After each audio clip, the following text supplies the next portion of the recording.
coming to an end. I say that because it should never end. Amen. We don't need just February to focus on our history. Yes. Amen. That's Black History Month. Yes. But every day we should be reflecting on all that God has done for us and through us. And I tell you, these are some unique times, historic times. This week, many observe the 50th anniversary of the death of Malcolm X. Some of you saw that documentary. It was a good documentary. Witness to his murder. In 2 weeks, a little less really, is the 50th anniversary of Bloody Sunday. The movement we saw as young people celebrating 50 years on the first Sunday in March, since that march first occurred, earned the name of Bloody Sunday. Amen. Tomorrow we mentioned earlier 100 years since Robert Small's passed. Not just February events, but events that we should focus on always. Amen. I'm going to lift a few verses today and be out of the way. In the book of Exodus,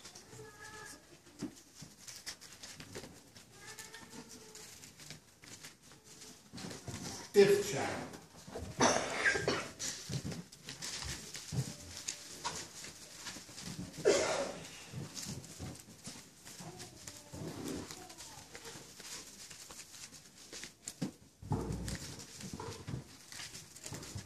We're going to begin at the 6th verse.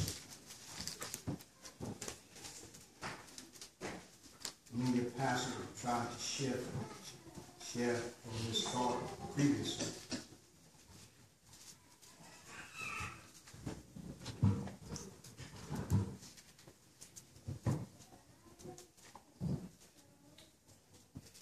The 6th verse says, so the same day, Pharaoh commanded the taskmasters of the people and their officers, saying, you shall no longer give the people straw to make brick as before. Let them go out and gather straw for themselves, and you shall lay on them a quarter of bricks which they made before. You shall not reduce it, for they are idle. Therefore they cry out, saying, let us go and sacrifice to our God. Let more work be laid on the men, that they may labor in it, and let them not regard false words. And the taskmasters of the people and their officers went out and spoke to the people, saying, thus says Pharaoh, I will not give you straw. Go get yourselves straw where you can find it. Yet none of your work will be reduced. So the people were scattered abroad throughout all the land of Egypt to gather stubble instead of straw. And the taskmasters forced them to hurry, saying, fulfill your work, your daily quota, as when there was straw. And also the officers of the children of Israel, whom Pharaoh's taskmasters had set over them, were beaten and were asked, why have you not fulfilled your task in making brick both yesterday and today as before? Then the officers of the children of Israel came and cried out to Pharaoh, saying, "Why are you dealing thus with your servants? There is no straw given to your servants." And they say to us, "Make brick." And indeed the servants are beaten, but the fault is your own people. Amen. Making bricks without straw. Making bricks without straw. I've always been able to relate to the children of Israel, to what they went through as a people, and what our foreparents had to endure.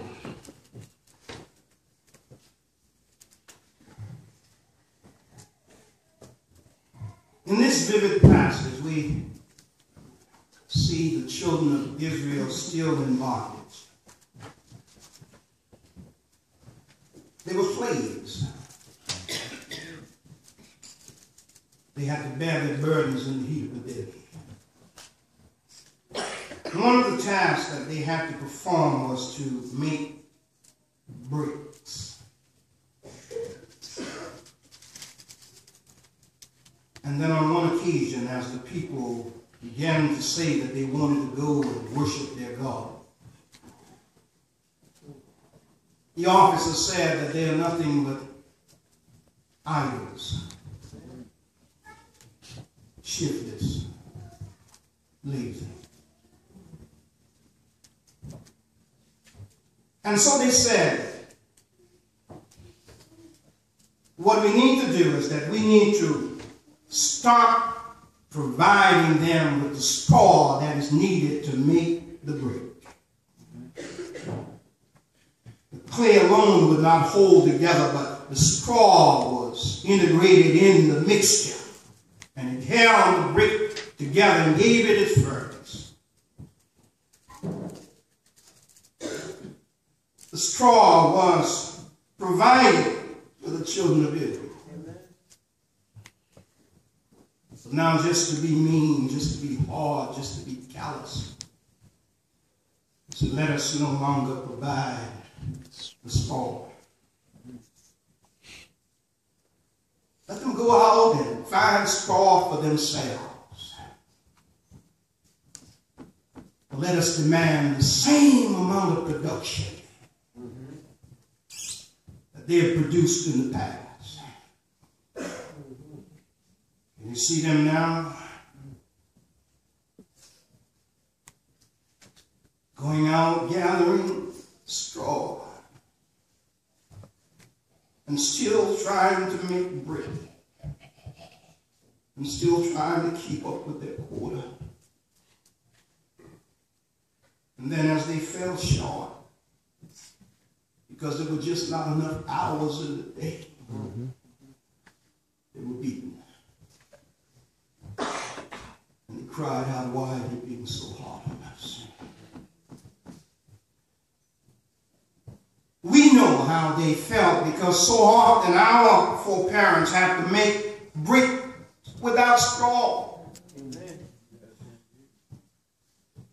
They had to fend for themselves,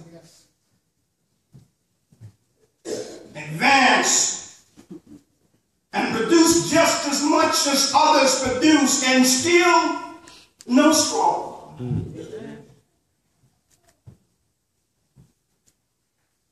After slavery ended, the demands were placed upon us, even though we've never been taught to read or write. The demands were placed upon us, even though we were not engaged in the activities of commerce.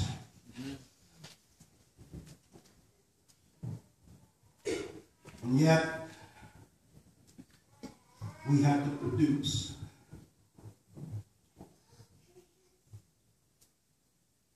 You know, sometimes I wonder I look back over my own life. I have to reason with myself sometimes and say, if I had all that I needed in life, how far could I have gone? How much I could have produced? And in my reasoning, I would often say, you, like many others, have to make brick without straw. I have to think back. I have to think back to 1970 on a day that I went into a hospital room and found out my last parent, my father, was gone. And I just graduated from high school. How do you go and earn a living and make a living and advance yourself with no straw? Amen. Sometimes, even when I got in college 2 years later, many of my colleagues were resting at night or doing something, and I was working in UPS or Sears, filling orders. And yet you have to produce the same quota, the same test. And sometimes I wonder, would it have been easier if I had some straw? You've been there. Many of you know what it's all about. Amen. Amen. Life for you has not been easy. You can say that you've been climbing and the stairs have had parts in it, but you've been climbing. Yes.